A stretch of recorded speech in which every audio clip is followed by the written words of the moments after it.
sir. Shall I begin, sir? Yeah, okay. Okay. Good afternoon, ladies and gentlemen. My name is Shubhadeep Mandal, and I am a research assistant with ICS New Delhi. On behalf of ICS, I welcome you all to the ICS Wednesday seminar. Speaker for today's seminar is Professor S. Chandrashekar. He will be focusing on the topic space capabilities and China's military strategy. To make the China dream a reality and to achieve the great rejuvenation, China has been splurging on advanced weaponry and equipments.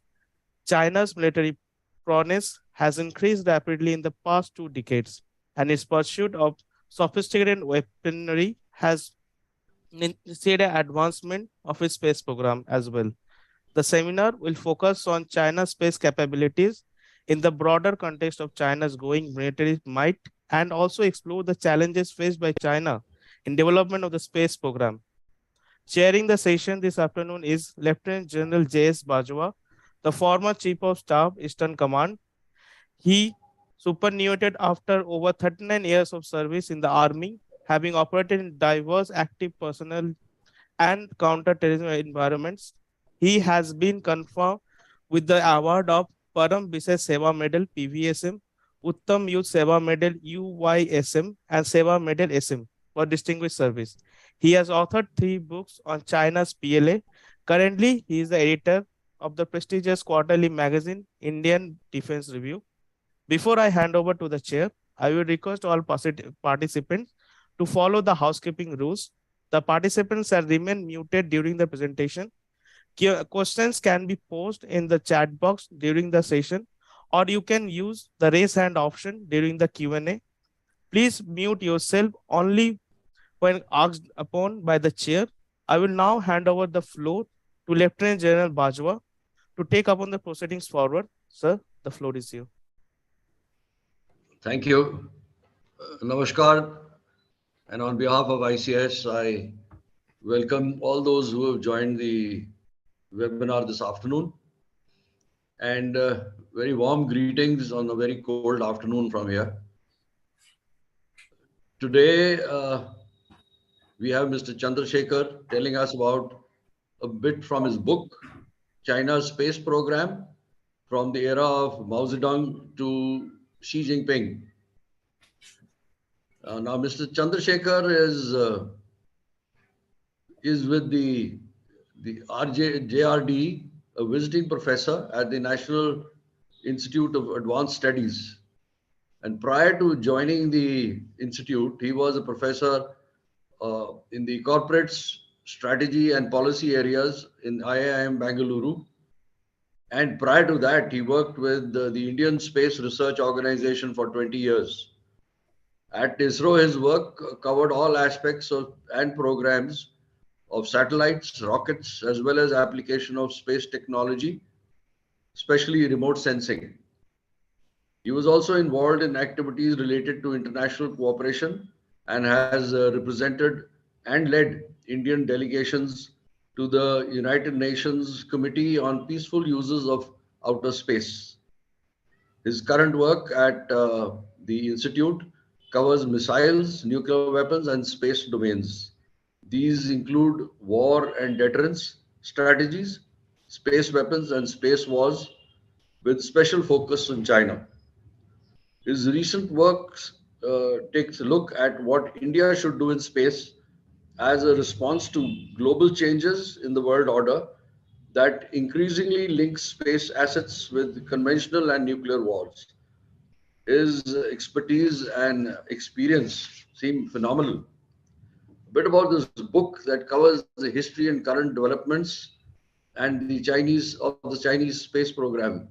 We'll be very much interested in the contemporary aspects of the Chinese space program. You know, there may not be much interest in the US space program for an average Indian as there is in the Chinese space program. Most Indians see China as a peer competitor, but we will wait to see what the author has to say about that. Post Mao and his cultural revolution and the purge of the non-peasants, China has made a remarkable recovery and to forge ahead in science and technology. And China views exploration of outer space as part of the national development. However, there are many questions that arise. Is space an endless domain that can accommodate even latecomers? Why is there a race in space to be there first? Is it just prestige? Like territorial boundaries on land, territorial seas, contiguous seas, and EEZ in the oceans, will there be exclusive space zones? Who will frame the rules for exploiting space domain and for space governance? Is it likely that the early entrants will dictate some form of resource nationalism and exclusive rights? Dual use technology, civil military fusion, and intellectual property rights are aspects which cannot be ignored. And what will be a space war be like? Is China trying to secure the space high ground for espionage and nuclear deterrence? These are very interesting issues that one would like to know. The white paper on China's space activities in 2016 lists and aims of their program. There are serious issues and need to be extensively debated. And I'm sure Mr. Chandrashekar will cover these. After the author's discourse, the webinar is open to the participants for questions. And without further ado, I will now request Mr. Chandrashekar to, to present his case. 40 minutes and maybe 45, and even we'll give him a little extra 50 are allotted to him. Please go ahead, Mr. Chandrashekar. I would like to thank General Bajwa for his very kind remarks, and I will try and get my presentation organized. Let me just try that. Okay.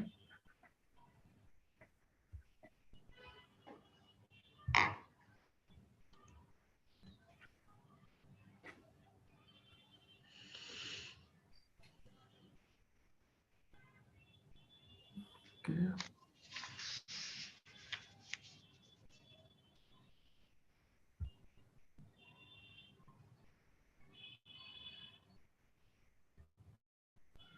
Can you see it? Yes, sir. Okay, now can you see the whole screen? Yes, sir. Okay.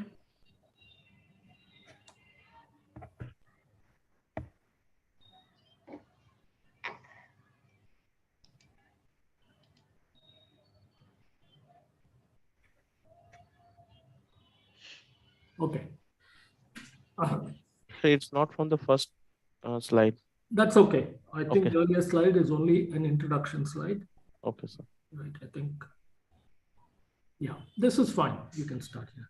Okay. Okay, so the first thing I want to say is that we saw two major events in 2022. One was, of course, the Russian and Ukrainian confrontation in Eastern Europe. And when we were trying to come to grips with what was going on there, we had another major event that happened. And this time it was in the Taiwan Straits. Okay, and between August 4th and August 7th, the People's Republic of China actually carried out a very threatening and extensive military exercise across the straits over Taiwan. And in that exercise, it kind of flexed a lot of its muscle. Okay, it launched a number of missiles, and it carried out a number of these amphibious landing exercises in order to kind of pass a message on both to Taiwan and to the United States, saying that if you do too many things in Taiwan, I think it was triggered by the visit of Nancy Pelosi to Taiwan, and they just wanted to show that they were no longer in a position where they could take anything that the US wanted to do to them, and that they were capable of responding in kind in case the US decided to actively involve in Taiwan. So it was a kind of muscular response to a very ordinary, not so important visit, maybe one could argue, But the Chinese used this visit as an excuse to tell off both the Americans and its allies in the Pacific, as well as Taiwan, that they are in a position to take on, if required, the US if it chooses to intervene actively in what China perceives to be its own territory. Okay, so this is really what happened. But the crisis that we saw is actually not a very different crisis from several other crises that had happened in the past. The 1995-96 crisis also occurred across the states. And at that time, China was not really in such a strong position as it is today. At that time, they confined themselves to a very limited part of the shores of China. And as you can see from the slide, it was a very limited. They only tried to look at two of the very near islands to China's eastern shoreline. And they didn't really address everything around Taiwan. Whereas this time around, they've chosen to not only launch missiles all around, but all the exercises are targeted at critical nodal points in the Taiwanese military architecture. So this is a significant improvement from what they were able to do in 1995-96. But 95-96 itself was the third of the crisis. Before that, during the Korean War also, the US, using its naval power, was able to threaten the PRC. And there was another crisis in the beginning of the early part of Mao's regime, which was the first Taiwan crisis, 1954. And then there was another crisis in 1958. And every time what the US did was to send a couple of aircraft carriers into the seas around China's eastern shoreline. And the Chinese had to accept the reality that they were nowhere near confronting the US, such a big power. And in spite of all the rhetoric, they knew that the reality of power was the reality of power, and they decided not to push it. But that is not the situation today. As you can see, they have launched a number of missiles targeting all parts around Taiwan. They've also carried out a number of amphibious landing exercises, which tell that we can actually do everything that it takes if we need to occupy Taiwan. And to help, and of course, they also fired a number of missiles that landed in the EEZ of Japan. So it also tells the US and its allies that we are prepared to take you on in case you want to get into a Taiwan problem. So obviously, Taiwan is a major area of concern for China. But is that the only area? No. China has many, many vulnerabilities. And therefore, in order to fix the Taiwan crisis in a kind of ranking scheme, we may also need to look at what are China's other vulnerabilities, and is there a logical way in which we can address some of them and identify its priorities in terms of what it wants to do, in terms of not only the military deployment of its forces, but also in terms of its longer term strategy that it wants to pursue.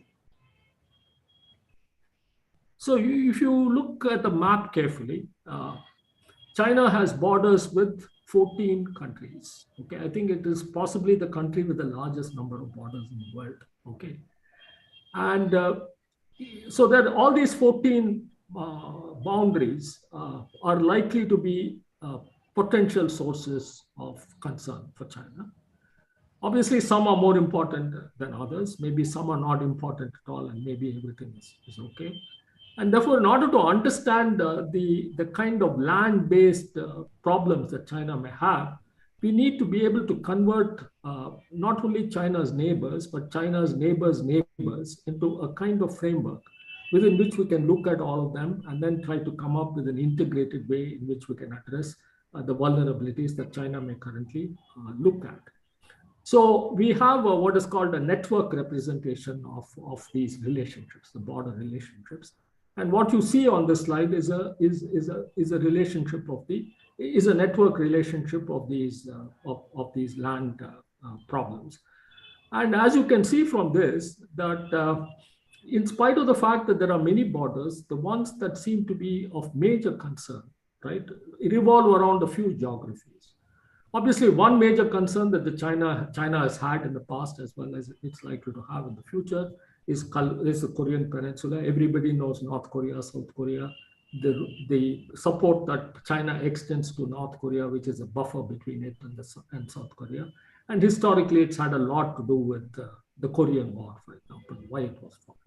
So obviously, one concern that the Chinese have is the Korean Peninsula. Indochina, you know that China fought a war with Vietnam. The Vietnamese war itself involved China in many ways.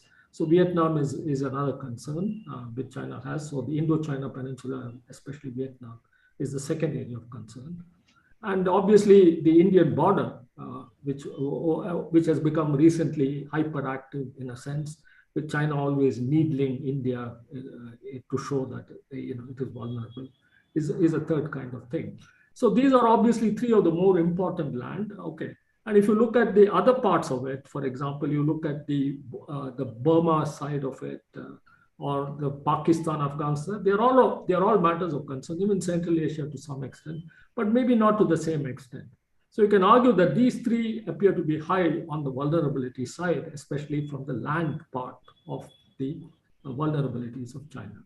And let's not forget that if you look at the geography of China, I think Xinjiang and Tibet account for about 2/3 of the area. So the core of China is really the part that is concentrated around the coastline. Okay, so I have a different study which looks at all that. I don't want to get into those details, but you can also look at the internal geography of China and look at how it has been together for how long and come up with some measure of its internal vulnerabilities. I'm not going to talk too much about that. So this is just a representation of how we can look at the vulnerabilities from the land side. But again, if you go back and look at the history of China over the last, 200 years, most of China's problems, especially over the last 200 years, have not come from the land. Okay, they have largely come from the sea. The Chinese talk about 100 years of humiliation. Okay, the 100 years is largely the maritime power of the Western countries and how they have used that power in order to exploit China. I mean, it is definitely, if you go back and look at history, it is a major exploitation of the West of China. And of course, China was too weak to do anything about it. And obviously that exercise is never going to be repeated if we go by the writings and the speeches and the way China is going about conducting itself in the modern world. So it is seeing itself as a major counter to anybody else. And it definitely wants to be this regional part. There's no doubt about that aspect of it. But because of the fact that the sea has also been a major source of vulnerability, to identify the total sequence, or shall we say the priorities in terms of vulnerabilities, we need to look at the maritime domain also. So here we have a representation of the maritime domain. And here, if you look carefully at it, Taiwan obviously, right, has been a major concern. Although Taiwan has been a part of mainland China only for about 400 years or 500 years, unlike the core part of China, which has been together for more like 1,200 years. And it has been occupied by the Japanese, especially in the period between the two world wars. And therefore, it is something which is, and there is a strong case for, after the Long March and the PRC coming into force, all the Chinese all the forces moved to Taiwan. Okay, all the other side, Chiang Kai-shek's forces moved to Taiwan, and that was the reason why actually there's a significant Chinese presence even now in Taiwan. But Taiwan, therefore, remains at the heart of what China will look upon its legitimate sovereign interest. Okay, so obviously Taiwan is very important. Korean Peninsula, which we also identified on the long land side, is important. The Vietnam and Indochina is another important thing. And let's not forget, South Korea is an irritant. The Philippines have traditionally been very close to the US. Japan is a US ally, especially after the World War. And therefore, you have a whole string of countries which are very much along the western side of the power equations. Okay. And therefore, these are all matters of concern, and a lot of them is actually going to come through the sea. Okay, and let's not forget the US has a huge, big air base in Goa, and therefore, a US territory is also a matter of concern for China. So there's also a direct relationship. And the Asian country is largely neutral, but one would argue when push comes to shove, one doesn't know which way they will go. But obviously, they'd like the relationship, the economic relationship with China. However, they may be siding more with the Western Bloc in terms of the political affiliation they want. And therefore, China needs to make sure that it has enough muscle in order to deal with that. So if you look at this entire spectrum of analysis, a lot of it is therefore tilted in favor of the Western countries.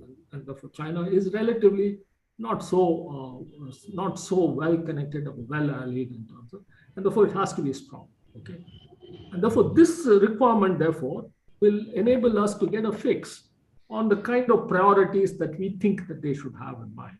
Okay, so obviously Taiwan emerges, as we had seen in the Taiwan crisis, the beginning of this talk, is number one on the list of the Chinese priorities. The US base at Guam is obviously very important because a lot of worry that they have might come from there. Japan and a close ally of the US bases in Japan, all of these have been matters of concern over a long period of time. Korean Peninsula, again, South Korea and the North Korean problems, good and bad, both for China and the world. And Indochina, of course, Vietnam is certainly no longer a friend of China, as it seemed to be during the Cold War period. So obviously, these are some of the major, and all of them have a significant sea component. And therefore, China has to worry about being able to deal with threats along the sea coast. That would be a major challenge. While land has to be protected, and it will be protected, the sea emerges more likely as the major reason why China, because the core of China is on the eastern, off the eastern shoreline of it. And therefore, to protect it, it generates most of its GDP. It is possibly largest number of cities, a large number of people. Most of them are Han Chinese. So all these other factors are also there, which make it the kind of core that you want to defend. And therefore, this part is how we want to look at why is China doing all these things, how to protect itself. And I'm sure all of you are very familiar. So China has this notion of what is called the first island chain, and then it has this notion of a second island chain. Ideally, it wants to dominate the parts of the sea inside the first island chain. And in the second part, along the second island chain, it wants to make sure, right, that it is still significant. It can be contested, but the Chinese should have a significant military edge if there is any kind of war. And therefore, these notions of the first island chain and second island chain, largely to protect itself against these Western countries and the allies of the Western countries for, possible problems that come along the sea route. Okay, and that is really the part. Now, ideally, what would China want to do?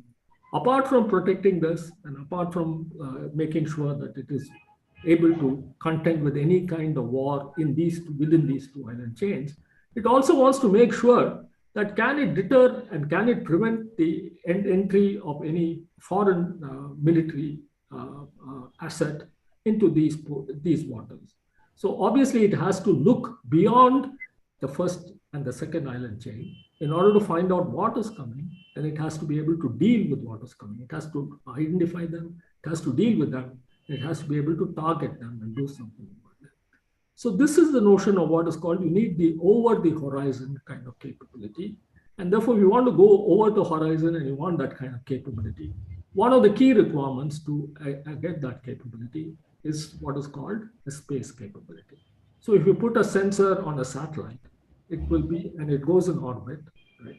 You will be able to cover all parts of the world, okay? And you'll be able to definitely have coverage over the immediate region of access into the eastern shoreline of China.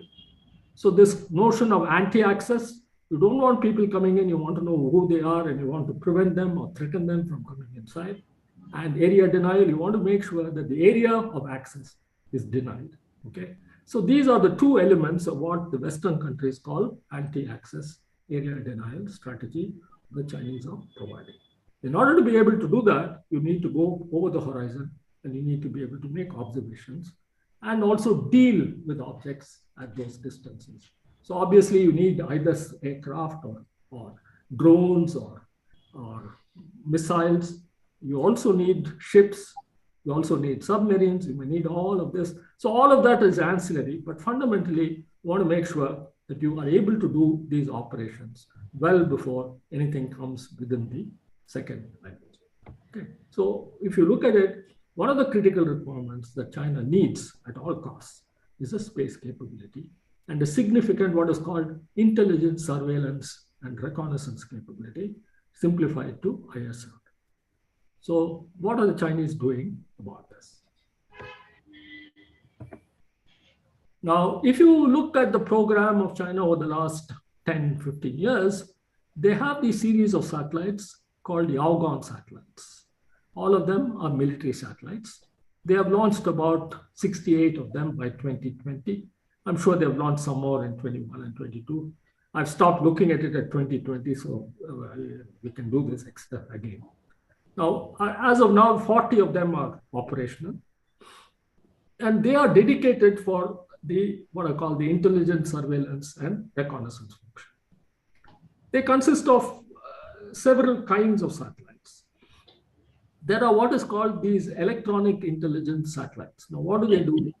A military platform like a ship or an aircraft carrier is constantly communicating, constantly sending out commands and getting messages across. It is always radiating some electromagnetic signal or the other. Using the signal, can we identify what it is? This goes back a long time. It's possible to do that. And one possible platform where you can cover a large area for this identification is to put such a sensor on the satellite. And if you can sense the emissions that are coming from these ships, you are in a good position to know what that ship is, and you can then track it in using other ways. So that's one kind of a thing that you need. Obviously, if you have a camera, a satellite carrying a camera, and it's taking a picture of a ship or an aircraft carrier, you know exactly where it is. You know what it is. You can identify it without any thing, right? And then you have what's called a synthetic aperture radar, which is just another way of taking a picture. Maybe it's not really a picture, but something like a picture. And what's the advantage of a synthetic aperture radar? It doesn't have to worry whether there's a cloud cover over the area of interest or not. It can take a picture through cloud cover. It can take a picture during the night also. So it gives you 24-hour coverage. So you put this constellation of satellites together, in principle, you should be able to figure out, right, where an object, what an object is, where is it located, where is it moving, and should I worry about it or not? All these things are not possible. So what we did in NIAS, which is what I will try to focus on as something that we did something different maybe, is to look at the coverage of Taiwan during the August 4 to August 7 crisis.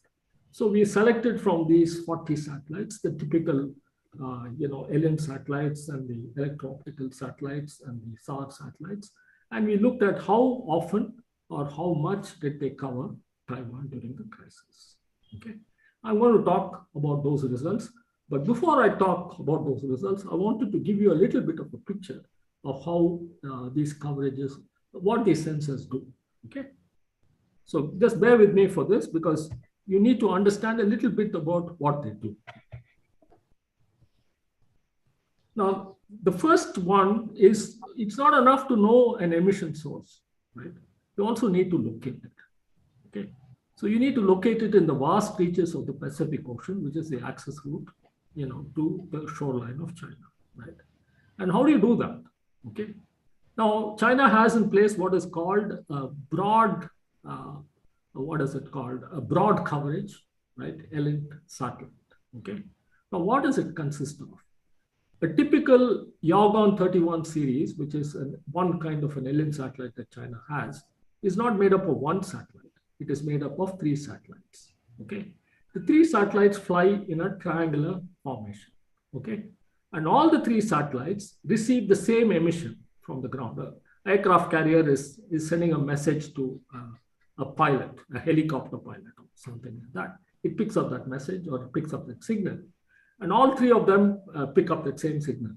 Now, using simple triangulation, you can then fix with reasonable level of accuracy the position of the emitter on the ground, okay? So this concept was deployed or used by the Americans in the 70s. The Chinese are now using it. I'm sure the Americans have now cut down from 3 to 2 satellites or maybe even a single satellite. Chinese are still using the 3 triangular formation. So you know the spacing between all the 3 satellites and you know the source of emission and you can locate it, right? And that's simple geometry and little bit of electronics should be able to do that. And obviously, you can locate it only with a little bit of a coarse resolution. So typical numbers that we're talking about is within a 7,000 kilometer radius area, which is the coverage of the source satellite, which means any emitter within that circle will be picked up by the satellite. You can locate a particular emitter to about a 25 kilometer, error. Okay, so this is one very important. Now, these satellites can be easily identified using public domain information. What are the characteristics of them? They're all launched, 3 of them are launched together on one rocket. Okay, they all have an inclination of 63.4 degrees. Okay, and after flying, they're obviously going to be very closely. You can actually measure or look at their orbital parameters and figure out that they are flying together. Okay, so all of them are possible. Okay, and using public information, we can do a fair amount of clear identification of these kinds of satellites. Okay. We have a methodology we have developed. So this goes back to about 10 years or so. All of it is well known in the literature. It is all there. Just a question of putting it together. Okay. So this is the first kind of LN satellite that we are talking about. Then the other thing is, it's not enough to know, it's located. You need to be able to track it on a continuing mode. China has in place another kind of LN satellites, another set of LN satellites, but these are not, they are not triplets which fly in a triangular formation. They are placed in one plane. So they are coplanar in one orbital plane, and they are distributed in the orbital plane, right? So that when one satellite goes over the horizon, the second satellite, satellite goes over Taiwan, it disappears, followed by another satellite, which is almost in the same orbit. As the Earth rotates, it has to shift a little. So it will then follow it up. Then it will follow it up another one. There are 6 satellites, okay, in one plane. Then the Earth rotates, of course. And after some time, these 6 satellites will go away. There is another 6 satellites that will come. So there are 3 different planes, each of them having 6 satellites, which will ensure that at all times, there will be at least one satellite over the area of interest. And they're all having an inclination of 35 degrees, which means that they will cover the area between 35 degrees north latitude and 35 degrees south latitude with a very high frequency. Okay, so this is the second group of, so they're all in orbits of about 610 kilometers. They're all inclined 35 degrees. And so this is the other kind of thing. And all of them can be identified again using open source information on a number of parameters, which you can put together, tabulate, and then do some sorting operations to figure out what they are. So this is the second kind of thing that they have. Now, just to give you an idea, the 6 satellites which I talked about, the tactical constellation, they are distributed in the orbit like this. Okay, so as one goes over, the other one will take over, right? So this is the Earth, and then you have 6 of them spread out at 60 degrees interval, so that it is continuously. So Taiwan, for example, will be continuously covered. Okay, so that's the idea of this kind of constellation. So just to give you an idea, so 1 plane, 2 planes, each of these planes are separated by 120 degrees. So as the Earth rotates, 1 plane goes away, the second plane comes. As the Earth rotates again, the third plane comes. Okay, and let's not forget, as the satellites go up, they can pick up the signals. As they come down, they can pick up the signals. So you have to take all these into account when we look at the coverage. Okay. So these 18 satellites, and there were 12 of the broad area coverage position location LN satellites together, right, will enable China to pick up an emitting source anywhere in the Pacific Ocean, and it will be able to keep tabs on it as it comes into the second or the first island. Okay, so that is the logic of this constellation. Now, in order to complement this, they also have, right, regular cameras, right? You can think of them as cameras, picture taking, optical picture taking. One of them is in higher altitude orbits, which has a larger coverage. And the other one is at a slightly lower altitude with a smaller coverage. Now, these cameras can swing across the track, which means that you don't have to look at it vertically down. You can move it to one side and you can move it to the other side. So typically for the lower altitude 600 kilometer satellite, you can swing it 600 kilometers on either side.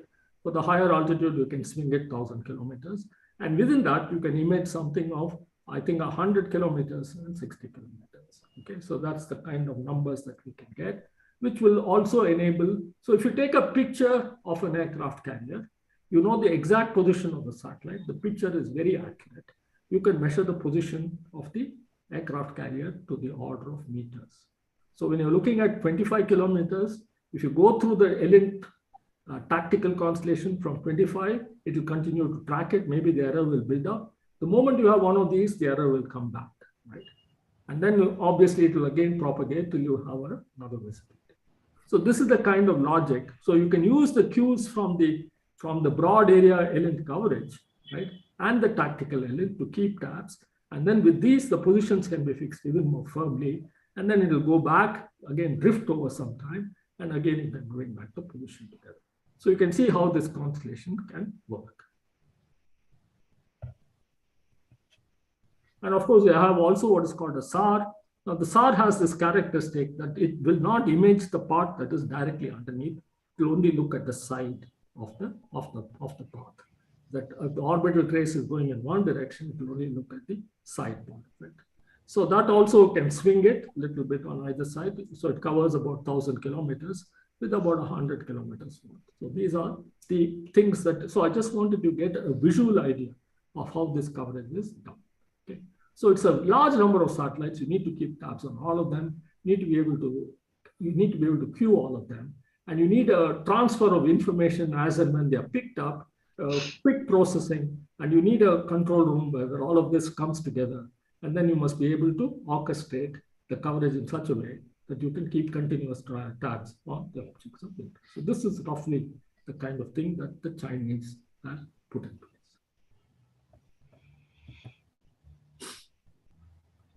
Now, what have we done to add to this? This is all stuff that we have done earlier, and we have talked about it quite a bit. But what we have done recently is to kind of give it a little bit more teeth. Right? I have a colleague of mine called Dr. Ramani, who used to work in ISRO with me, very gifted software programmer. So he and I got together and we came up with this package called Vini Vidi Vici. Okay, I came, I saw, I conquered. That's the kind of package we have. So what it does is, so you know that these satellites are there, you can identify these satellites, but you would like to look at the propagation of the satellite orbits. In order to do that, we use the NORAD two-line elements. NORAD, the North American Air Defense Command, puts out these orbital details of all the satellites. And you can get those orbital details from them, right? If you have those orbital details, which they send, you can then propagate the orbit. You can convert it into an orbit propagation model, and we can look at how the satellites are going around the Earth. Now, once you know what kind of a satellite is there, and you know what kind of sensor is this, on that orbit propagation model, we can also build a model of the sensor. So once we identify the satellite and we know its propagation, we can also model the sensor and put it onto the package, which is what we've done. So we can model a camera, we can model an ELINT package, we can model a SAR, and we can feed in those parameters to this thing, and it will then, so then we can look at the coverage, okay? Now what this package does in addition is you can specify a particular point or a particular area in the Earth, and we will be able to tell you how many times the particular satellite or a combination or a constellation of satellites cover the area. So this is a package that we have done. Okay. So we have taken this package and looked at typically 30 of the Yaogan satellites. 12 of them are the broad area ELINT satellites. I have all the numbers listed in the details. Okay, and the tactical 18 ELINT satellites. We have not yet taken into account the optical and the SAR. The next exercise we will go on that, but I'll tell you how we can act. So this is the basic thing that we have used in order to look at what the Chinese can do. So let me give you an idea. So the results after we did this Taiwan coverage between August 4th. So we took the period on August 4th to August 5th, the first part of the period. And let me tell you roughly how we do this. The first, so we start at a particular time, I think 12 midnight or something on the 4th we started, okay. And after 3 minutes have elapsed, okay, Yaogan 30Z has seen Taiwan for 2 minutes. Okay, so out of the total time of 3 minutes, 2 minutes Taiwan is covered, and we have what's called this dynamic efficiency. which is basically 2 divided by 3. The rounding of the numbers, because these are all in milliseconds and microseconds and all that. So, you know, so that's why it is 66.45 knot in minutes. Okay. So now you can see that immediately after that, you have another satellite, 30 AA, right? The elapsed time is 4 minutes, but the total coverage time for both of them together is 3 minutes. Okay. So you can see that 3 divided by 4 is approximately 75%. So you can see that you can see the coverage time as it progresses, and you can look at the elapsed time as it progresses, and we can build up this efficiency. In other words, Taiwan is covered for so much during that particular period. Okay, so that's the kind of table that we have built up. You can also do a lot more other things, like we can look at the gaps to find out whether there are very long gaps or short gaps. I think most of the simulation exercise we have done showed that the gaps are order of a few minutes. Okay, so it means that effectively you have a very, so let me come back. So if you go back and look at it, you can see that very soon, within a couple of hours or 2 or 3 hours, the efficiency goes to about 89%. Okay, in other words, 89% of the time, the area around Taiwan, right, is completely surveyed by these alien satellites. Okay. And we can propagate this orbit a little bit more. And you can see that after a day and a little bit more than a day, the coverage efficiency is about 89%. Okay? So what this means is just the ELINT capability that China has is able to make sure that it covers the entire access route to Taiwan, about 89% through its electronic satellites. Now, if you add the imaging satellites to this, right, and you look at the accuracy with which the imaging satellites can improve the location, one would argue that it is almost impossible to normally evade surveillance, right, in accessing Taiwan. So this is, I think, the significant ISR capability that China has in place. So how does it work? So you start with a large area ELINT, right? It can locate it coarsely. Then you keep tabs on it through the tactical ELINT, lower altitude. They don't know how to locate the position, but they know where it is in a particular area. But since you know the position from earlier, you can narrow down that area, right? And then once in a while, you have a SAR pass or an optical imaging pass or some other, and then you can locate it even more precisely. So this can go on, right?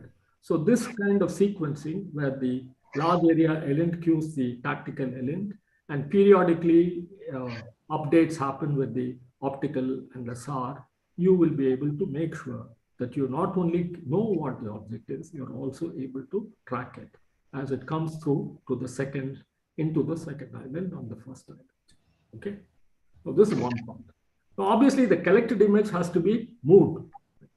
And obviously, if you want to move this, the images collected from all over the world, you need satellite capability in order to be able to link it, right?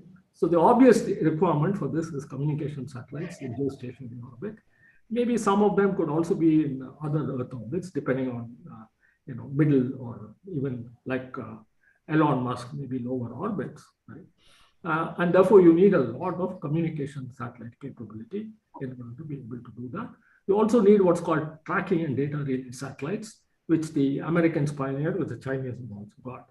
So that together, put them all together, you have what is called C4 ISR capability. Okay, so that's one very important requirement for a modern military information wars that we are fighting today. And how is China placed? I have a detailed assessment in the book, so you can take a look at all of that. I just want to provide you a glimpse of what is covered. Up to 2020, China had launched a total of 678 satellites, starting from its 1970 onwards. Okay. In 2021, it launched 112. In 2022, it launched 182. So the number of satellite launches, including military launches, is likely to be significant. Okay. It's growing up, it's growing exponentially. I'll show you a curve later on how that is going. So that's one requirement. They are a very powerful satellite country. Okay. And if you look at the breakup, they cover all the areas. They launch 73 satellites for commercial customers. They have this model where they build a satellite, put it into orbit, make it work, and then deliver it to the customer. This is basically to guard against American sanctions that go back about 20 years or so. So they found a way to navigate those sanctions. And therefore, they are also a reasonably big player on the commercial side. Of course, the value proposition is very high because they offer good competitive prices. So that's one part that they have. They have everything else in terms of that. The outbound satellites are all military. They have a lot of. I'll talk a little bit more about the navigation. Of course, is a major military requirement, and they have a navigation system that is compatible or comparable with GPS. Remote sensing, they have a large number, not only of commercial operations, a large number of them are also used for military purposes. So the reconnaissance thing that I talked about can be improved significantly or maybe marginally. As you said, it's almost complete. Even that can be improved even better with some of the civilian satellites. The book addresses all of this in detail. You can take a look at it and give you some more detail. Okay, so this is the part that has to do with it. So these are just 5 minutes. Huh? Yeah, I will try to run. So launches, they have very large number of, they had 56 launches, more than the Americans in 2021, 64 launches in 2022. The Americans beat the Chinese, they had 78 launches. Elon Musk alone had 61 launches. So Elon Musk is significantly changing the American response. And as I will show you right at the end, the Americans are now not only catching up, maybe doing even better than the Chinese in terms of what they're doing. So it is a race between these two countries. Okay, clearly that is the message about 300 satellites are military satellites. That's about 50% of all the satellites that China has built and launched for itself are military satellites, significant number. It covers ASAT, it covers BMD, right? All of that is. So they have all these early warning satellites in geostationary orbit. They have shown all these ASAT maneuvers requirement. They're doing also a lot of work related to ground-based ASAT and all that. So they are doing everything that the Americans are doing. The Americans are still ahead, maybe by a generation. So, but the only power that can even remotely compete with them in terms of what can be done is China.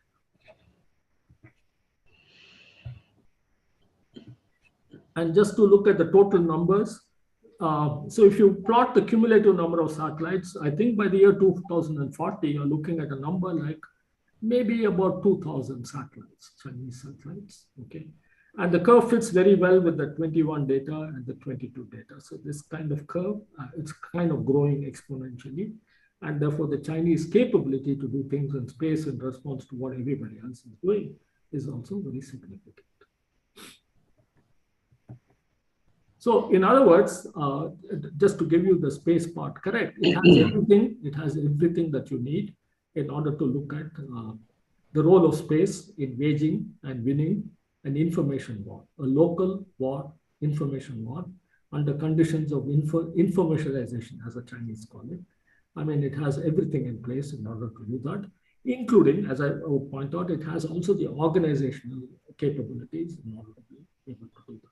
It's not only about the technical part, it's also done a lot of work on the organizational side to make sure that this integration happens and it's able to structure all these components to provide a focused approach to the problem it needs to address. Of course, they are very good in the missile area. They have a lot of the missiles originally were nuclear. The movement is away from nuclear. A lot of conventional missiles have been added. These are not only missiles that are directed at aircraft carriers, the DF-21, or they call it the DF-26 now, right? All of them. So they have precision strike capability. The Taiwan crisis I talked about in the beginning, a lot of that is pretty precision strike missiles. So that is one part they have. The same missiles can be modified for a BMD function, ballistic missile defense function. They have that. And they can also use it for ASAT, as we saw in the 2007 test. All of you know about it. I'm not going to talk too much about it. So in other words, the missile arsenal, not only for fighting the war of today on the ground and the sea, also to look at the satellite part, to take out the critical satellite nodes in a future war, to defend against ballistic missile attacks. All of it is there. So they have all of it, and a lot of it. These things are all covered also in detail in the book. And of course, they have in place a new organization structure. So they have created what is called a strategic support force, which combines space, cyber, and the electronic warfare, the information part of war. And the other thing they have done is to reorganize their verticals in Army, Navy, rocket force, etc. They are now organized into theaters.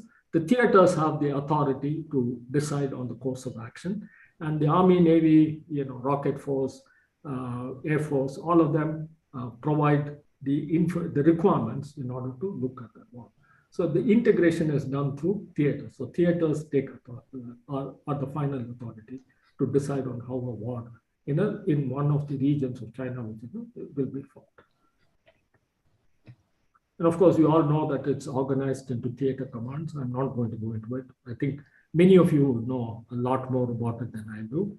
And obviously, the central part of China, not the western part, is really the heart of China. And that, if you look at the deployment of resources, seems to be more concentrated in this part. The western part, which is the one that India has to worry about, is relatively not so well endowed. Although I think it's still significant.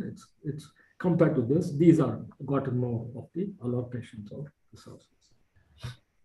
I have another report which looks at that. I don't want to go into too much detail about this. Okay, now if you look at the relative power standings in the world, okay, I'd like to take a couple of minutes on this because this is kind of important to look at the strategic side. This was done in the middle of 2021, okay? You can see that the total number of operating satellites in the world was 4084. The Americans had 2,505. I think Elon Musk alone had about 1,600 or 1,700 of them, okay? So he's a significant player. He's become an even more significant player now, okay? Now, China had about 431, okay? If you look at the percentages, 61% is the US, 11% is China. All the others, in a sense, you can argue, not so important. Russia is not as strong as it used to be. Europe is strong, but it's relatively, compared to the other countries, it's not. Collectively, it's still not a bad power. But as you say, if you take France and Germany, and if you take UK, it kind of breaks up a little bit into other things. So you can see clearly, and the military satellites, the operational ones, you see, they are almost on par. Okay, both China and the US are almost on par. And therefore, the US is also very concerned about China's rise. And everybody knows that the US has set up a special space force. Okay, it's become a new wing of the armed forces. And it's a kind of response. And if you look at the recent launches of the US, both in terms of number of launches, they did 78 as compared to China's 64. And the number of satellites, US is now not only catching up, it's kind of going ahead of China. But let's come back and look at the other part. Elon Musk alone has more satellites than India, China, etc. put together. Okay, India, China, Europe put together. So the Americans are clearly worried about space, and they need to make sure they keep their dominance of space. And they want to make sure that in any kind of issue with China, they are still very powerful military space power. So this tells you a little bit about the relative positioning of the different countries. The US is clearly ahead. China is the only close competitor. Russia is okay, but declining. Europe collectively is strong, but again, not as powerful as China. France, India, Japan, these are I would call the other countries that matter. And obviously, space's role. You can see that the role of space, C4ISR, ASAT, BMD, is crucial, right, for fighting and winning a war today. Okay, and this is what both China see and what the US sees, and this is what I think we should also worry about a little bit more. Cyber and IT are also very important components, and these are new domains. And obviously, nuclear weapons and conventional weapons. China has a very interesting nuclear weapon approach. Its missiles carry both a nuclear warhead or a conventional warhead. And if there is a confrontation, they are telling the US, if you think it is a conventional weapon or a nuclear weapon, you decide. If you decide wrongly, there is a huge risk of escalation. So unlike the US, which clearly separates out its nuclear arsenal from its non-nuclear conventional arsenal, the Chinese are mixing it up. And this ambiguity is supposedly going to raise the risk of potential escalation during a crisis. So their approach to deterrence, and nuclear deterrence, or the nuclear part of deterrence, is somewhat more complicated than what the Americans are. Okay, so this is the other part. So space is going to be a very important component of any kind of war in the foreseeable, I don't know, next 20 years, maybe. You can talk about that. I don't know what will happen. And coming back, so the Chinese see space power as an important component of their national power. So which encompasses military power, economic power, political power, and increasingly, if you look at their R&D and spending and papers and citations, knowledge power. Right? Through that, they want to build their power.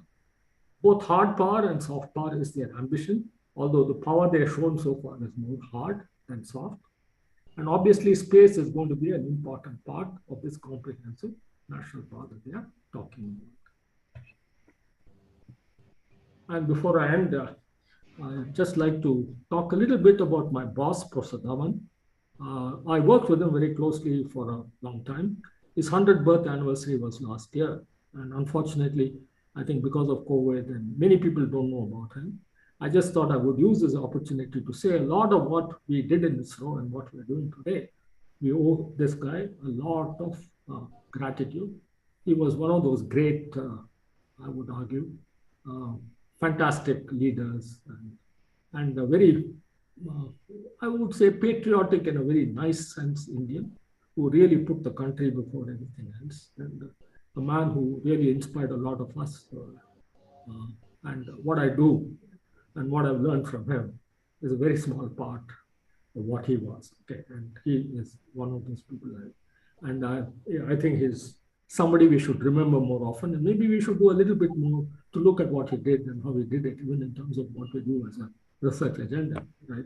We've hardly ever addressed him in any proper way. I feel guilty about it, but maybe we'll try to do something now. And lastly, just wanted to show you the book, China Space Program, is out. It's available with Springer.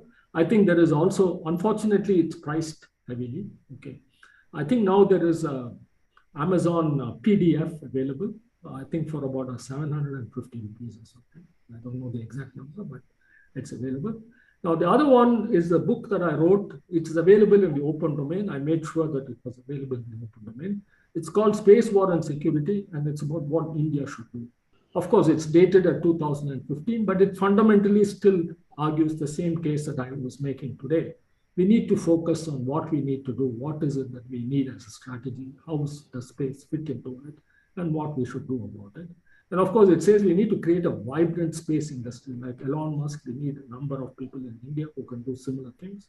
Right? I mean, that's the kind of thing we need to create.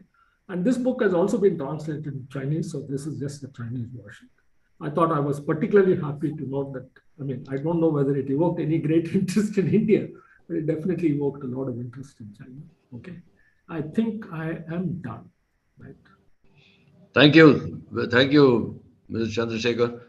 So very, very detailed and comprehensive.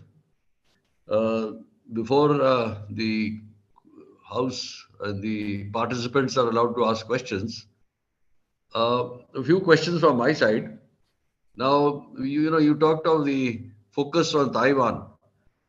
If there is a focus to be shifted, how easy is it or how difficult is it to shift the focus of these satellites to another region or another area? The entire complex. I think it's very simple. All the areas between 35 degrees north and 35 degrees south. Any area, as long as it lies between 35 degrees north and 35 degrees south, across the world, will be covered by the satellite constellation. Oh, that's but you need to be able to make sure that you are able to receive the information. And for that, you may need geostationary satellites around the world. But using that combination, can cover the whole world. Okay. The next is about the ability of these being jammed or degraded in any form. Who has this ability? Do we have it? Do the Americans have it? And or the Chinese, can they do that to our satellites? I think all the satellites that transmit or receive data can be jammed. Okay. So jamming is going to be a standard protocol that you will have to assume, right, will happen during a crisis. And therefore, you have to worry about how will you circumvent jamming measures. There are a number of technical solutions to the problem. I don't want to go into detail, but you should ask somebody who knows more about communications and electronics than I do. But I know from my ISRO days that there are some ways in which you can do that. And GPS, for example, also can be done. And forget, you can also do these cyber attacks on processors and satellites. Okay, so it's getting more and more complicated. So all of that is possible. So the point I'm making is we need to do what I call a baseline, which is the standard model I'm talking about. And then on that baseline, we have to look at all these scenarios. How do we cope with them? And find ways and paths by means of which we can achieve what we want to achieve. I think they are all doable, but it requires focused attention. Yeah, I was reading that a lot of technical inputs. We cannot do it politically. We need a lot of good engineers and technical people to be able to do it. Yes. I was reading that while the Chinese had, carried out a test of an anti-satellite weapon launched from here, and in January of 2007. But they have not proceeded beyond that because they find it is not a very viable solution. It is better to do this jamming and degrading it in other forms rather than destroying the satellite. Is that correct? So let me come back. As a planner, as a strategy planner or a military planner, you want to look at all possibilities, right? You want to look at all possibilities. So I would argue that there are a number of approaches that you will have. And depending upon the nature of the problem, you will choose to do either a limited jamming function, maybe over a particular area, or you could do something more. So in other words, you need a certain level at which you want to operate. And I would argue the kinetic kill, if you do a kinetic kill of another country's satellite, it's a declaration of war, right? So you don't want to obviously to go to that.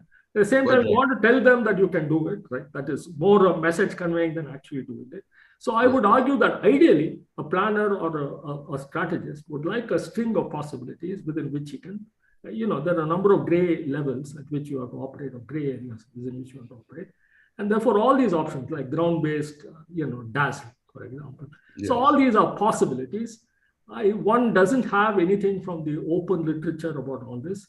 We need a little bit more technical work inside, right? And to be able to, I'm sure people are doing it, but maybe even outside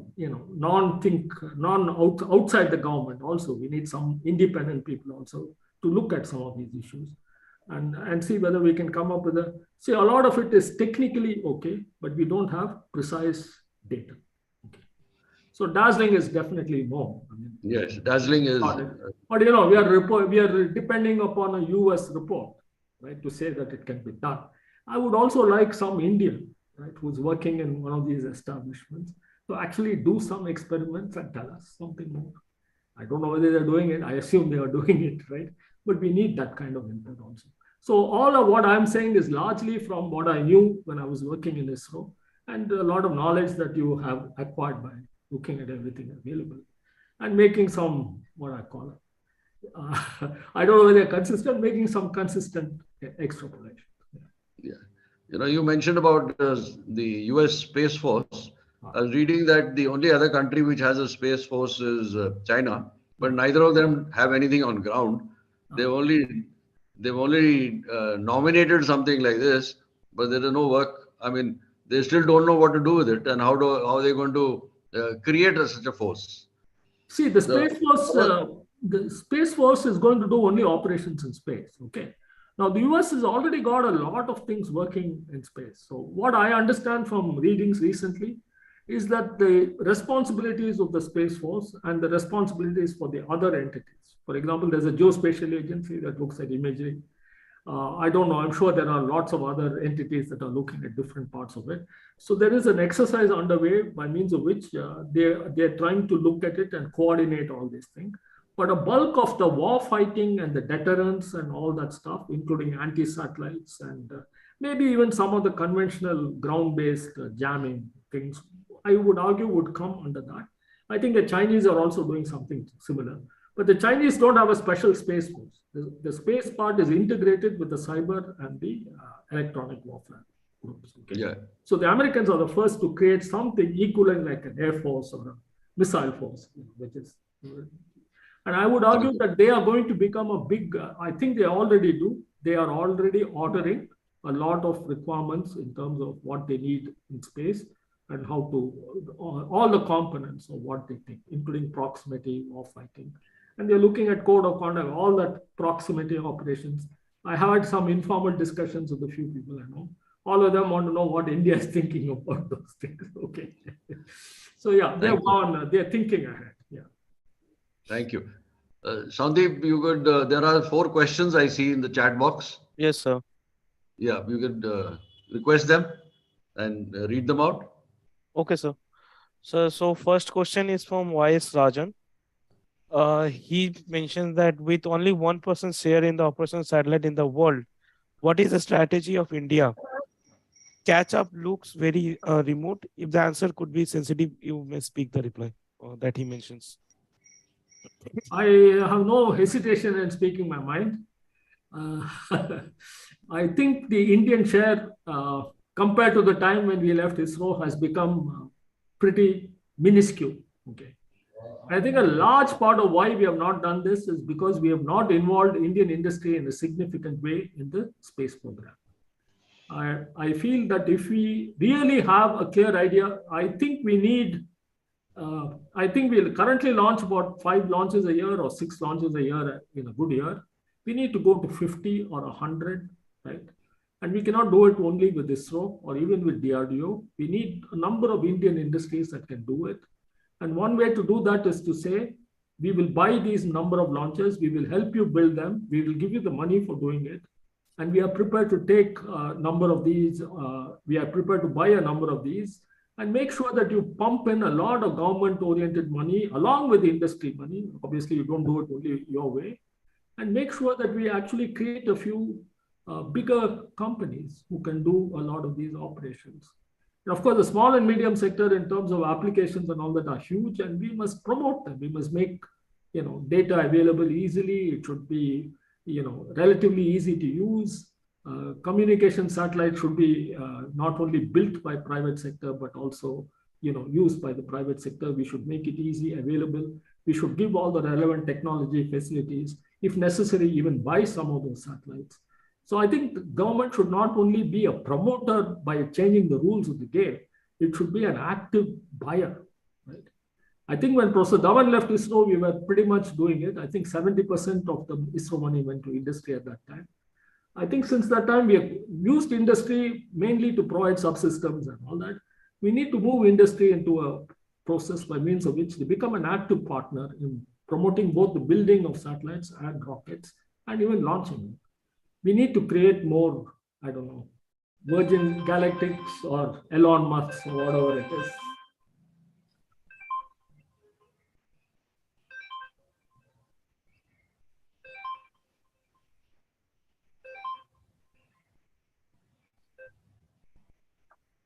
Okay. Sir, if I may extend the same line of thought, and I would like ask 2 follow-up questions with link to that. First thing would be, you have mentioned about the Elon Musk and having his launches covers the major chunk of the US satellite capabilities. So is there any opportunity or any paper that mentions that Elon Musk satellite are being used by US military for its own purposes, especially in terms of reconnaissance or say for SIR? I think it's very well known that the US buys, okay, not only communications capacity. There used to be a satellite called Viacom, okay. It was a private company that had put up the satellite. And I think the satellite had more capacity than the DoD complete communication satellite network, okay. The US buys, okay, remote sensing, for example, all the data that they need, they buy. They also have a few select satellites. So increasingly a lot, and let's not forget, NASA is actually asking Elon Musk for its colonization of Mars, right? So my point is the US is certainly far ahead than anybody else in doing that. Okay. The Chinese are not bad. They have a number of entities. All of them are government controlled. Their companies under the government fold, but they have multiple suppliers of rockets, multiple suppliers of satellites. Their university, not the university system, the Academy of Sciences in China is pretty powerful. They can build their own satellites. Number of small companies are now putting satellites into orbit with their own launchers. So the Chinese are trying to mimic the American example. Okay. And the Chinese actively promote private companies. They actually provide the funding also. Now, we have created an environment by means of which we allow, with great reluctance, we allow them to participate. But I think we should promote them, right? We should actually help them significantly more to make sure they build that capability. See, because space is a risky business. Apart from the technical risk, there's also political risk, okay? Political risk is if you have a remote sensing satellite data supplier, and tomorrow there's a problem, they might put you in jail, right? We also need some legal frameworks by means of which, people are not penalized unnecessarily for no fault of theirs, right? So there are lots of complications that are coming from the fact that we are not clearly articulated a role by means of which this critical domain is protected in the Indian interest, not necessarily in the ISRO interest or even in the military interest, but in the Indian interest, which is also economic, right? Which is also economic. Thank you, sir. Then the next question is from KK Venkataraman.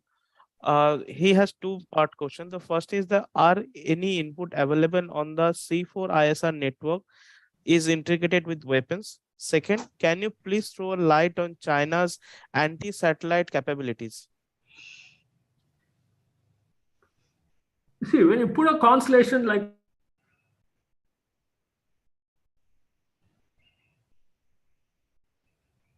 Professor? a satellite to satellite network, you have to first establish. It's difficult to establish, complicated technology, but it goes back a long time to Iridium. So it's all there. Okay, it can be done. It's being done. So obviously, without a network capability, you cannot even create such a constellation. Okay. For that matter, any constellation, whether it's an imaging constellation or an alien constellation, you need to make sure that you have in place a functioning network, right? The second part of the network is related to the use of that network, right, on the ground, users. Obviously, all of them are doing well, okay? So I would argue that they have established it, and many of them are actually making money out of it, including, I'm sure Starlink has got major plans to commercialize. They made it available to Ukraine, for the war effort. I think Elon Musk does not generally make major policy statements without being reasonably sure he can deliver on them. Okay. So I would think that all of it is in place, and therefore there is no question, right? The network and how it has to be used is going to be part of the architecture of planning before you do the hardware part and the establishment. And sir, second question is that can you please throw a light on China's anti-satellite capabilities? According to me, they can do kinetic kill without any problem, as they have demonstrated. Okay. Now, they can go ASAT all the way up to geostationary orbit. That also they have demonstrated. Okay. So the kinetic kill capability is operational, one would argue, or potentially operational at a very short notice. So one capability is clear. Now that capability is also there in many other countries. So the US has had it for a long time. Russia has had it for a long time. India has also demonstrated that it has it. So that's one part. On the laser dazzling and the jamming, I think jamming, everybody has the necessary thing. I would argue I wouldn't know enough about the technical details of how the jamming is done. I am not a communications engineer, but my argument would be that a lot of people can do that. A lot of things can be done. As far as laser dazzling is concerned, I think with reasonably powered lasers, it is possible to dazzle some of the sensors that take pictures, or some sensors that look at the horizon or control the attitude of the satellite. I remember writing a paper when I was in ISRO about some of those kinds of things. That's a long time ago. There has been significant progress. So to kind of temporarily damage a satellite is also possible. To burn a hole through the satellite and then to drill a hole through a missile that is taking off. That Americans tried some experiments with a huge Boeing 747, and it was not very successful. So you can't generally use high-powered lasers to drill a hole or something like that. Okay. So my point is that part I don't know, but most of the other things, simple things are doable today. And I'm sure a lot of them are already being exercised. So I would argue the Chinese are also capable of doing most of these. Yeah. Thank you, sir. Next question is from Professor Rapai. He asks that what is your assessment about China's small and low orbit satellite? I think it is a fantastic capability, right?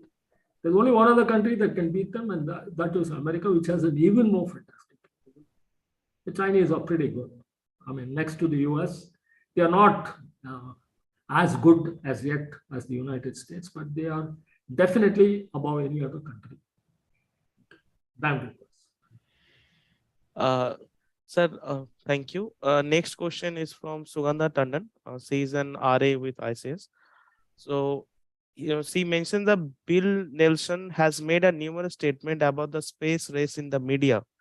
Isn't it too far-fetched to draw a parallel between China's territorial claims in the South China Sea with China's potential claim in the outer space, despite China being a signatory to Outer Space Treaty? So let me come back. Territorial claims on the surface of the earth are fairly straightforward. I mean, we have some laws, we have some things in place, and therefore there are, there are problems. I'm not trying to say there are no problems. There's something like the law of the sea. Some people abide by it, some people don't. There's also this territorial sovereignty. There's this EEZ, and there is some common practice associated with what is called commons, the global commons.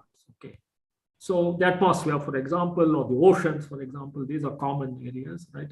And therefore there are some frameworks in place. Okay. Now, as far as outer space is concerned, there is, I mean, my view of it is there are predominantly two views, right?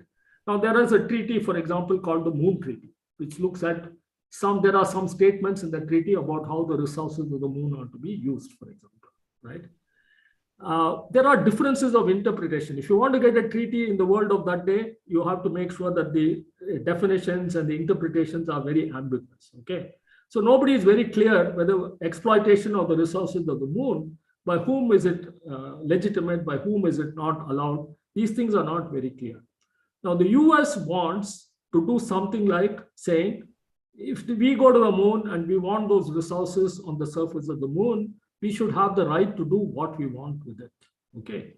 Now, the other question of the argument is the moon is something that belongs not only to the US, it belongs to the whole world. And therefore, it's something like a common, it's like something like a common property that is owned by all the countries of the world. And therefore, anything that you do on the moon or in any other planet or in an asteroid has to be with the consent of all the involved parties. And therefore, we must agree on how a governance framework to regulate this has to happen. Unfortunately, as I see it, I think the US view, right, is the dominant view. And in a world where only power matters, if the US decides to go ahead and exploit it, or if the Chinese decide to go and do what they want to do, there is very little the world can do to stop it. So the rules are always framed and the laws are always framed by the power elites and the relative power groupings within the power elite. And today, clearly, the US is pushing the exploitation, right, of both the moon, the planets, and the asteroids. Okay. So if you look at Elon Musk's statement, he talks of colonization. The word colonization, in my opinion, refers to the exploitation of the Western countries of all the rest of the world after the Middle Ages, coming well into the 20th century. So colonization and the attendant rights over the reserves of these unexploited areas and the desire to do what they want with them. So clearly the moon belongs to all of us, right? I mean, I don't want the light of the moon not being visible to me. I mean, it's like that. But the way things are going, it looks like that will prevail, okay? And one can see clearly those are the dividing lines of the argument that are going forward. So it's all about power relationships. And therefore, one thing for India is obviously we have to be there somewhere if you want to be able to have at least a say in how these things will play out, if they play out. Right now, it looks like there are going to be two different views, and there's going to be very difficult to accommodate them. So the Americans want to set a precedent saying that we will do what it takes, and that precedent will then dictate how the rules of the road will be framed in the future. Sir, if I may extend your line of thought on that same context, Sir, then I would ask you to give a light on if the same two domain of thought remains in this outer space too, and given the present capabilities of India in terms of space, what do you think India should look or do in terms of keeping that and have a say on the board, if that at all comes to a place? See, my point is we have to worry about priorities. Okay. So if I look at, this is the thing when we started the space program with Prasadhavan also, what are India's priorities? Now, my argument is India's priority is very clear, right? We need to worry about the bulk of our people who are not, who need to be brought up in terms of economic requirements. So the first obvious requirement, right, according to me, must be to make sure that whatever we invest in the space program does give back something in terms of its benefits to a lot of Indians. Okay, so economic development, in my opinion, should be the first priority. The second part, as I see it, when I look at all the developments that are going on, right, I tend to believe that we have to be able to protect ourselves, especially against China. Okay, I am particularly concerned about China and the way they are going about what they are doing in the world. And if you have to do that, we have to make sure that in the military aspect of space, we are able to protect ourselves independently, right? We could tie ourselves with the US, but we then have to pay the price for doing that. So one would argue that the second priority, therefore, has to be military. If you want to achieve all of this, my third priority, or the most important priority, we must involve Indian industry in a big way. They have to be active partners with support from the government, active support from the government in terms of money and reduction of risk, right, which they face. Therefore, we need to bring that component into the mix. So this should be my strategy. I would argue that the planetary exploration program and all that, we have to continue on that. But those are not clearly priority, although it makes news and it makes, very nice hearing about all this. My point is, if you look at it from the viewpoint of a normal Indian like me, I would argue that these would represent what I think are the critical things that we face. Thank you, sir. Sir, next question is from Umesh Gupta. He mentioned that how far the Chinese language is posing a hurdle in understanding China's space program. Are we building language capabilities in this direction? I have to confess that all the stuff that I have heard about China, I have no idea of the Chinese language. Okay, I know a few words. I've looked at a few reference manuals on nuclear weapons and space and all that, just to make sure that I understand a little bit about the Chinese thing. Most of the stuff that I have written about is compiled only from Western sources or published sources, okay, which is largely Western. I would argue that, yeah, there is a need, but let me come back. The literature on space is very specialized, okay. It's not about learning Chinese from a political perspective or learning Chinese. So you need to have a lot of knowledge, okay. And if you look at a typical, equivalent dictionary, you need to master quite a lot of. So you look at nuclear, it's very different from space, so you need to know a lot more. That said, I would agree that we need to invest a lot more in being able to translate originally. So I will say that, yeah, it's important. But should we wait for all this before we want to look at what China is doing, or should we go ahead and do that in parallel? I would argue we should look at the parallel option and use whatever we have and try and build a knowledge base around what is available, but also try to build on it with relevant. I don't know whether anybody translates Chinese technical documents, right, related to space into English in India. I'm not aware. If I'm aware, I'd like to know. So the last question, and if I understand the abbreviation correctly, it's Wing Commander Nirmal. He mentioned that will the collaboration in space program with friendly countries be more beneficial than stand-alone approach? So you saw the picture I presented, right? Right now, our capabilities for a kind of war conflict scenario in terms of space coverage, even for a very simple function like ISR, is not there, right? So we do not have any choice but to collaborate in order to be able to make sure that we address our immediate problems, okay? So I would argue that the US is one and the other friendly countries are another source, and we must collaborate with them. But all these international collaborations also comes with it a certain kind of give and take, and very often you have to give more than take. Okay, so there's also a political relationship, and therefore one should argue that this relationship should not be one where somebody is dominant and you are not so strong. We should move towards a position where we are at least in a position where we can negotiate better.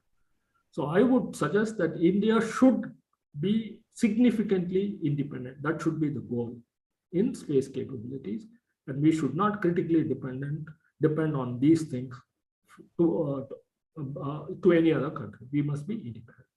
So I grew up in an era where we felt we should be self-reliant. I still believe that self-reliance is the key to the India of the future. And therefore, unless we create Indian capability, especially in Indian industry, we will continue to be a weak country. Okay. And I do not want India, I mean, the India I would like to do, I would want India to be a powerful country, not necessarily in terms of waging war and winning wars, but powerful in the sense that, we do all the good things for the reason that we are Indian. Right? And I mean, that's the dream with which we grew up. Okay. I see a significant erosion in the technological capabilities in India. I think we do not have enough people with technical knowledge in positions of power to understand the implications of building high-tech organizations, high-tech endeavors, and high-tech capabilities. We need a significant enhancement of the technological capabilities of the country. Right? We have a lot of political decision makers. We have very good economists. We have great financial guys. But I think the technology part, which has driven the world and changed the world, I mean, there was no Facebook or there was no Amazon or there was no Apple 20 years ago. There was no Google 20 years ago, right? So we are, we need to be there. And I think the technology route is one of the most underfunded, politically mismanaged route. That's my view. Shandeep, I think there is a question by Rapai. Yes, sir. Rapai, Please sir, go ahead. Yeah, Rapai? Yeah, sir, just a comment on what Mr. Chandrashekar said. Thanks, Chandrashekar, for your brilliant presentation. And this is a supplement to what you talked about the Chinese language capabilities. I remember long back, we had a program under INSDOC for technical translation and specializing people on that. But now I don't know where it is and what funding it is available. And I agree with you, Chinese space, not only space, each scientific branches need specialized vocabulary and specialized people to understand the Chinese data. Because I have seen their papers, they report daily on the basis whatever the developments take place around the world, especially in US space technology and Russian space technology. So I don't think as of now, apart from government, nobody can even think of funding such a program. But government have many other priorities, so I won't get into that. But we need a dedicated group if at all we have to catch up with what they are doing in the space in Chinese language. Thanks. Thank you, Rupai. I agree completely with you. I don't have any issues. We need to do that. Yeah. Sir, yeah, if you may, then I have one or two questions, sir. May I? Yeah, please. Thank you, sir. Sir, Lieutenant, the chair has mentioned about the satellites being hacked and all. So if I am correct, the quantum satellites have the capability to re-engineer itself and prevent it from hacking. So where does China stands in terms of the quantum satellite capacity? My second question is, you have mentioned that China is giving a strong head with the US in terms of the satellite capacity. So the China is also having a hold over its critical mineral supply chain. So that capabilities, how far do you associate with the China's capacity of the satellite? And the last question is that India's military reconnaissance capacity. As we know, the Rukmini has overrun this. It's a life that has been mentioned, at least that is on record. So what do you think of India's military reconnaissance capacity and where that India stand? Okay. Your first question was a quantum satellite, right? So Yes, let me clarify what the Chinese quantum satellite experiment was about. The Chinese quantum satellite is only to show, right, that a quantum key, right, it can be successfully transmitted over a long distance. A quantum key is quite different from doing a lot of things that you're talking about. Quantum computing or quantum encryption, right? A quantum key is like a key you share, right? So it's a key you share in order to. So I don't know whether you're familiar with something called public key, private key kind of. yes, yes, you're doing in communication. yes, I So understand it is that. something like that. And what the Chinese quantum satellite did was, for the first time, it enabled a photon entangled transmission of a signal, right, from a space thing to a ground station and between two ground stations. I think the distance at that time was about 400 kilometers in the ground. Nobody knows whether the Chinese experiment, I have not followed up. Okay, so this is only what I read at the time I wrote the book. Okay, so I have not followed up. But the point is, the Chinese capability is only about the transmission of the key and whether the key came without any kind of problem. Okay, nobody knows whether how good it is. They did collaborate with Switzerland, in terms of what they did, because Switzerland is considered to be one of the world leaders in this kind of thing. I have not looked at the scientific results of this. You must want to look at it to find out whether it's successful or not. But quantum key communication, in other words, the signal itself can be sent over very short distances. Okay, and you need lasers to send the signal. It's not like a communication signal. You need laser to be able to do that. Now, while laser communication is becoming more often, and satellite to satellite links with lasers and all are ongoing, I think a couple of European satellites also have laser communication. So that's a new way to look at communication. So that's going to happen. So the problem is the quantum computing in space is still not there. I think they're trying to build quantum computers on the Earth first. Okay. Don't know the current status, but a lot of people are working on it. And therefore, they are talking about some progress. Okay. But I think more than that, you need to talk to a more knowledgeable person than me. I just have a broad idea of what's going on.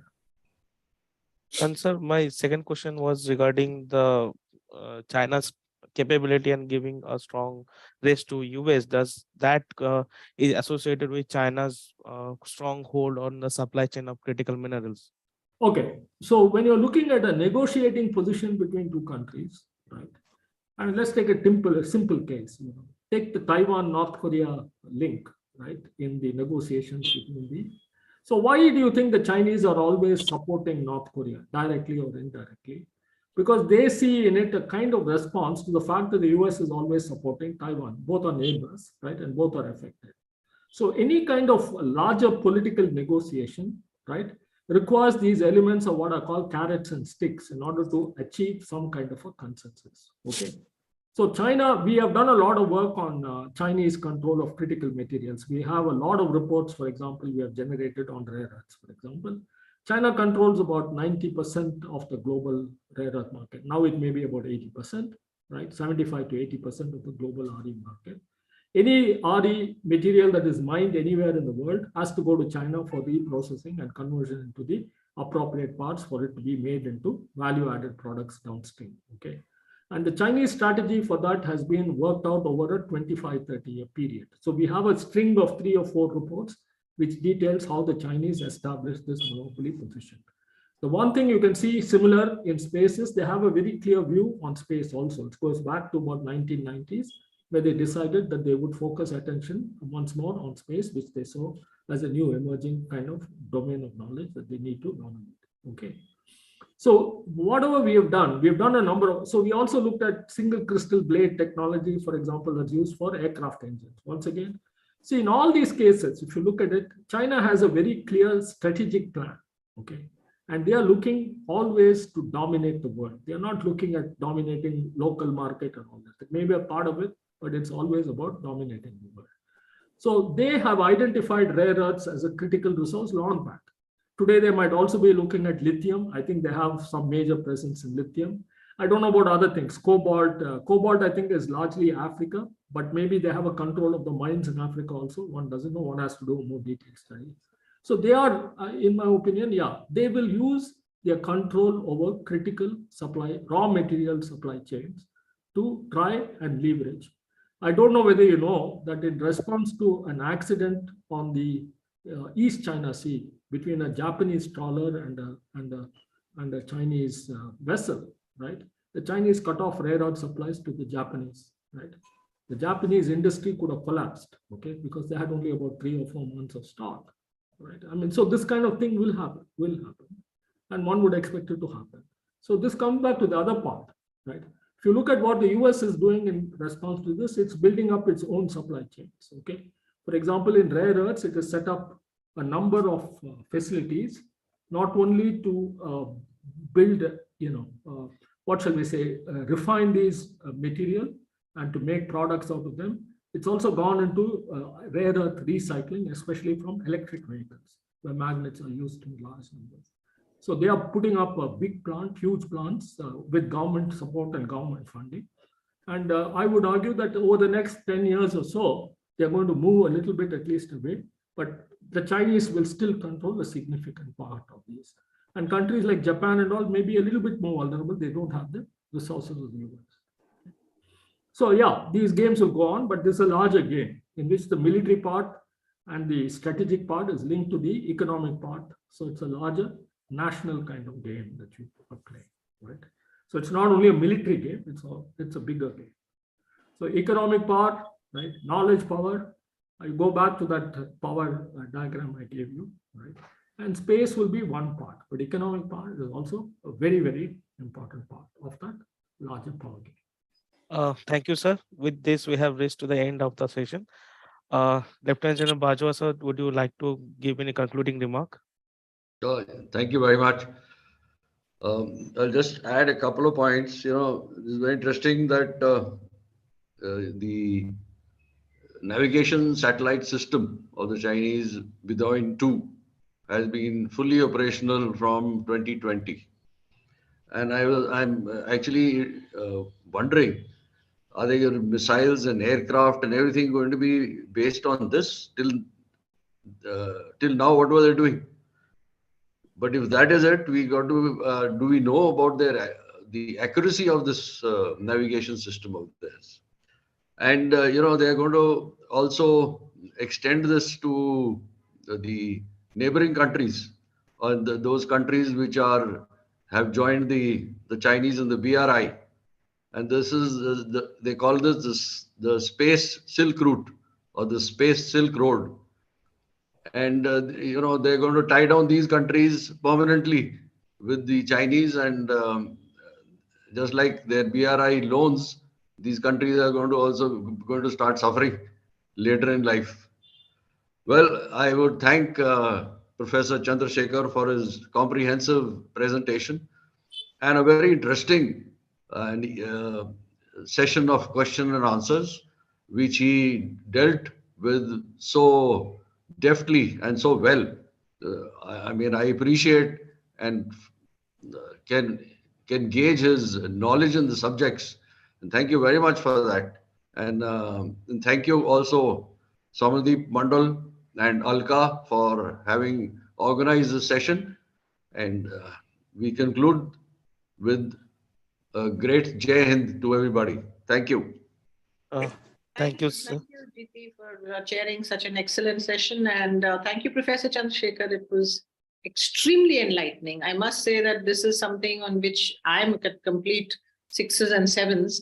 So it was very informative and fascinating. And your frank views about what needs to be done, I think that's the most refreshing part. We need to really call a spade now and see what is the road ahead here. Because as in many other things, we shouldn't be losing the race just about in every critical area.